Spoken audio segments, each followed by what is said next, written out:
My sister-in-law looked my 5-year-old son dead in the eyes and said, "Well, that's what happens when your mom can't afford the real thing." I stood there holding a paper plate of potato salad completely frozen. My son Felix was holding up a little knockoff Lego set, the kind you find at the dollar section in Target, and his face just crumbled. Not crying yet. Just that look kids get right before they understand that something cruel just happened to them. That was Thanksgiving at my mother-in-law's house, and honestly, looking back, it was the moment everything changed. Let me back up, because you need to understand what kind of person I was before that day. I was the one who said yes, always. My husband's family needed money for a car repair. I wrote the check. His younger brother couldn't make rent. I covered 2 months without being asked twice. His mom wanted to redo her kitchen. I talked my husband into lending her $4,000 that we both knew was never coming back. I told myself it was family. I told myself we were lucky to be doing better than them, and that's what you do when you're lucky. You share.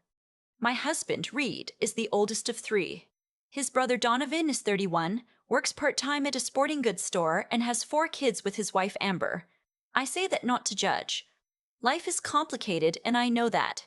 But I say it because it matters to the math of what I'm about to tell you. Reed and I have 1 child, Felix, and I've been quietly, consistently helping to fund Christmas, birthday parties, school supply runs, and 2 family vacations for a household of 6 that is not my own.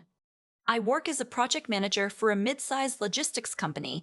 I've been there 8 years. I make decent money. Not rich, we have a mortgage, a car payment, Felix's preschool costs a fortune. But compared to Donovan and Amber, we're comfortable. And somehow, comfortable became synonymous with available. The thing about being the family ATM is that it happens gradually. It starts with one emergency, then another, then it's not even an emergency anymore, it's just Tuesday. Donovan texted Reed in October asking if we could chip in for the kids' Halloween costumes because Amber's hours got cut. I didn't even blink. I just Venmo'd $200 and didn't say anything about it. Reed's mother, everyone calls her Gail, is a sweet woman in many ways, but she has this ability to make you feel like generosity is a moral obligation. Like if you don't help, you're the problem. She once told me, right after I just handed over a check for Donovan's electricity bill, "This is what family does. You're so good, honey. Not everyone would do this." And I smiled and said thank you. Because that's what I did. I smiled. I said thank you. I kept writing checks. Felix was born premature. He spent 3 weeks in the NICU. During those 3 weeks, Donovan and Amber visited once. Gail came twice. Reed's sister Phoebe, who lives 40 minutes away, never came at all. I'm not holding it against them. People have their own lives, their own fears about hospitals. I understand. But I remember lying in that recliner chair next to Felix's isolette at 2 in the morning, pumping milk into a tiny bottle, thinking, I would burn the world down for this child. I would do anything. And I think that's why what happened at Thanksgiving hit me the way it did. We've been doing these big holiday gatherings at Gail's house for years. She has a ranch-style home in the suburbs, enough room for everyone, and she genuinely loves having people over. I always brought food. That year, I made 2 pies, a green bean casserole, and homemade dinner rolls because Gail mentioned she was tired and I didn't want her to feel stressed. I also brought gifts for Donovan and Amber's kids, not because Thanksgiving is a gift-giving holiday, but because Gail had mentioned the week before that the kids had been asking about early Christmas presents, and she was worried she couldn't get them much. So I put together 4 little bags. Nothing crazy, just some small toys, activity books, and candy, and I brought one for each of Donovan's kids. I didn't bring one for Felix. He's 5. He doesn't need a gift at Thanksgiving. He had his cousins to play with and a house full of food, and that was enough for him. Except Amber had wrapped presents. Real presents. Big ones with bows. And when the kids ran into the living room after dinner, Donovan's 4 kids each had a large gift with their name on it. Felix had nothing. He didn't say anything at first. He just watched his cousins tear into boxes. One got a remote control truck. One got a craft set. One got some kind of tablet thing. Felix wandered over to the little gift bags I brought, and I watched him look at one, then look at me, and then quietly go back to sitting by the window. I felt a pang. I should have thought ahead. I should have packed something small for him, too. I filed it away as a mom guilt moment and didn't say anything. And then Amber said it. She was standing near the kitchen doorway, watching the kids, and Felix had walked over to show her a little figurine he'd pulled from one of his cousin's gift bags. Not to take it, just to show her, the way little kids do, sharing excitement indiscriminately. Amber glanced down at him and said, very casually, like it was nothing, "Well, that's what happens when your mom can't afford the real thing." I heard it, Reed heard it. Gail, who was standing 3 feet away, heard it. Nobody said anything. Felix looked up at her, then looked at me, and I could see him trying to process it. He's 5. He doesn't fully understand money or the real thing versus the knockoff, but he understood the tone. Kids always understand the tone. I set down my paper plate. I walked across the room and I crouched down in front of Felix, and I said, "Hey, bud, can you go find Grandma Gail and ask her if she needs help in the kitchen?" He nodded and trotted off, completely willing to be redirected, because he's 5 and he trusts me, and that's the most heartbreaking thing about being a parent sometimes. Then I stood up and I looked at Amber. She was already turning away, reaching for her phone. "Amber," my voice came out very quiet, controlled. "What did you just say to my son?" She looked up, a little surprised. "I was just making an observation about my finances to a 5-year-old. He was showing off the toy like he brought it himself. "He's 5, I said. "He doesn't know what he's doing. You do." Reed stepped up beside me. To his credit, he was quiet, but he was there. Donovan had come in from the back porch by then, and he started this whole thing where he said I was overreacting, that Amber didn't mean anything by it, that Felix probably didn't even understand what she said. "That's not the point," I said. "She was just joking around." She was not joking, and even if she was, you don't joke like that to a child. Not to any child, not to mine. Gail came in from the kitchen then, and I could see her reading the room instantly. She went into her thing, her peacekeeping thing, where she kind of flutters and says, okay, let's all just calm down, and starts offering people more pie. And normally I would have let it go. Normally I would have taken the ouch she was offering. Not this time. I said, "Mom, did you hear what Amber said to Felix?"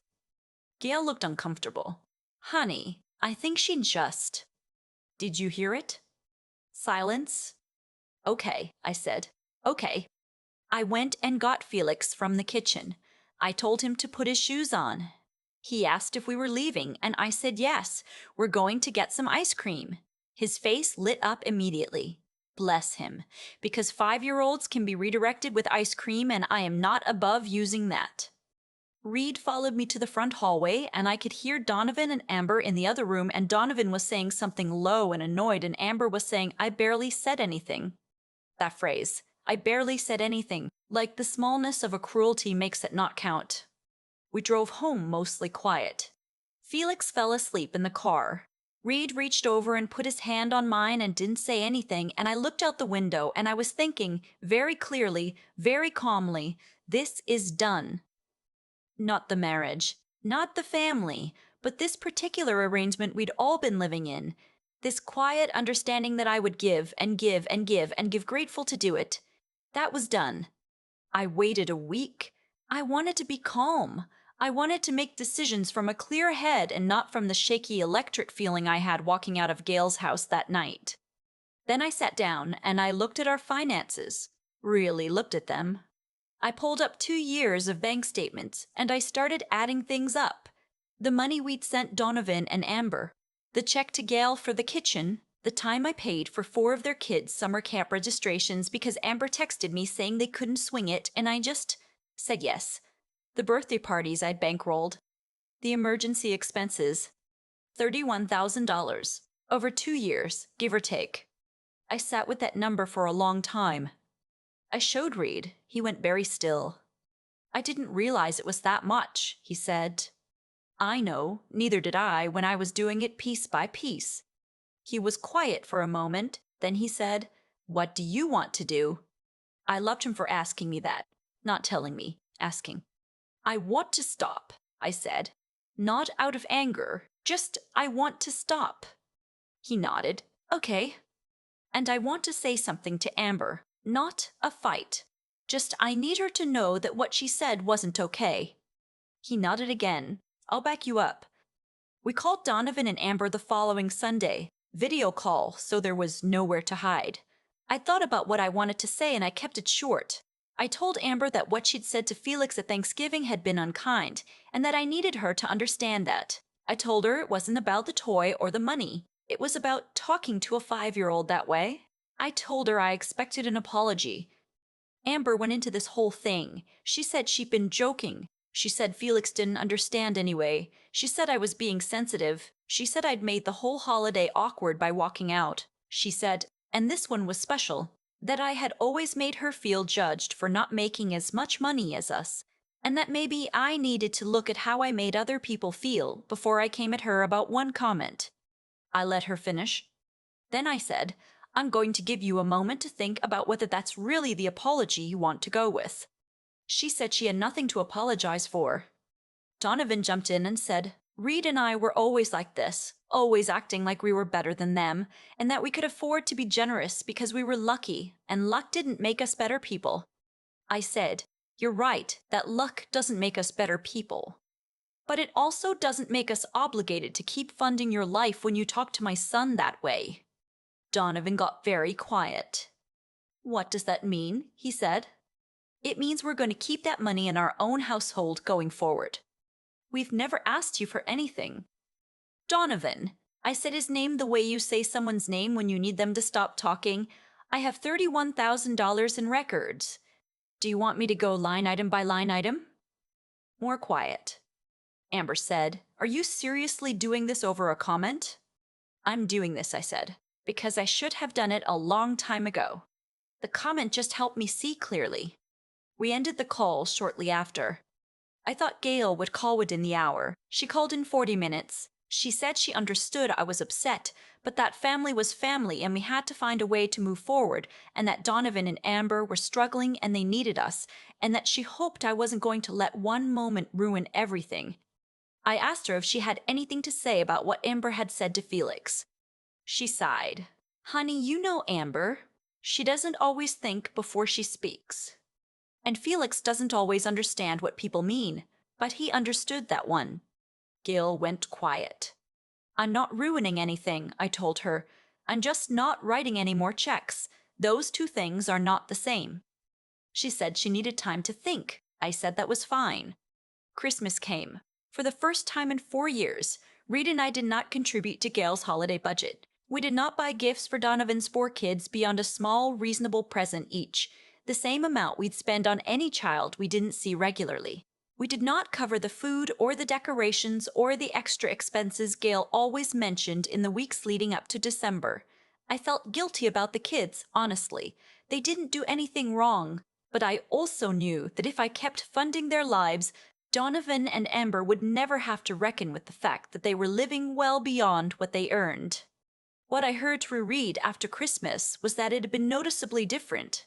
Fewer gifts, a smaller dinner. Donovan had apparently told Gail that he didn't know how they were going to make rent in January, and Gail had called Reed to tell him this in a very pointed way, as if she expected Reed to do something about it. Reed told her he was sorry to hear that, and that he hoped Donovan would figure something out. I could have kissed him. In January, Amber sent me a text. It was 2 sentences. It said, "I'm sorry for what I said to Felix at Thanksgiving. I didn't mean for it to come out the way it did." It wasn't perfect, but it was something. I wrote back, "Thank you. I appreciate that." I didn't say we were fine. I didn't say, "Let's move past it." I just acknowledged it and left it there, because some things take longer than 2 sentences to repair. Felix, for his part, has no idea any of this happened. He went and got ice cream that night, and he told me the chocolate was literally the best thing I ever tasted, and by the next morning he had completely forgotten about Thanksgiving. Kids are like that. They shed things. I'm not as good at shedding. But I've gotten better at knowing which things are worth holding on to and which things are worth letting go. The money is gone, and I've made peace with that. It's not coming back, and that's not why I stopped. I stopped because I finally understood that taking care of Felix means teaching him. By example, that you don't let people treat you like a resource.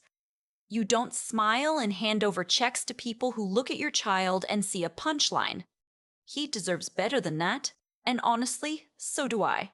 Donovan got a second job in February, part-time, nights and weekends. Amber picked up a few more hours at the salon where she works. I heard from Gail that they'd figured things out. I was glad. I genuinely was. We went to Easter at Gail's house this spring. It was the first time we'd all been in the same room since Thanksgiving. It was a little stiff at first. Amber said hi to me normally, which felt like its own kind of progress. The kids ran around the backyard with Easter baskets. Felix found 3 eggs that his cousin had already found, and his cousin, to my genuine surprise, just let him have them and said he had enough. Kids surprise you sometimes. After dinner, when we were loading up the car, Gail hugged me for a long time. She didn't say anything. I think she understood, in the way that mothers sometimes understand things without saying them, that something had shifted and that it wasn't going back to the way it was.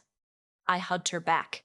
On the drive home, Felix was in the back seat with chocolate on his face, telling me in great detail about a bug he had found near the fence, and I listened to every word and I thought, this is enough. This right here. This is everything. I still think about that paper plate, the way I just set it down, very quietly, and walked across the room. I wasn't angry in the way people imagine anger, shaking, loud, dramatic. I was something colder than that. Clearer, like a window after the fog finally lifts. What Amber said to Felix cost her nothing in the moment. That's the thing about small cruelties. They feel free to the person doing them. One sentence, barely a second, and she'd already moved on to scrolling her phone. But Felix was still standing there, holding that little figurine, trying to understand why the air in the room had changed. I've thought a lot about what actually happened that Thanksgiving, and I don't think it was really about the toy. It wasn't even about the money, though the money was its own kind of wake-up call. It was about what I had been quietly teaching my son by example, year after year, without realizing it. I had been showing him that love means absorbing whatever people hand you. That being good means never saying enough. That the people who give the most deserve the least consideration. That's not what I want him to know.